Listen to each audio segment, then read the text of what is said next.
Hello everyone, welcome to Initial Solution. In this tutorial, I will show you how to add a signature in Google Docs. So let's start the video.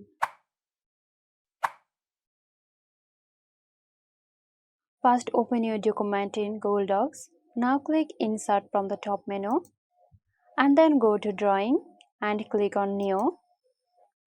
From the toolbar, go to Line and select on the drop down.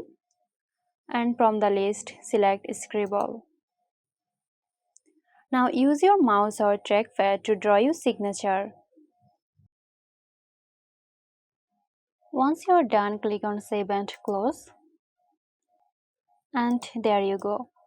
If you already have a digital image of your signature, you can add it directly to your document. Click Insert, then select Image and upload the signature from your computer. So that's it. I hope this video helped you out. Stay tuned for more helpful tutorials here at Initial Solution. This video is sponsored by Zerosoft. Zerosoft offers graphic design, UI UX design, digital marketing and web development. Elevate your brand with Zerosoft today. For more details, check the description box.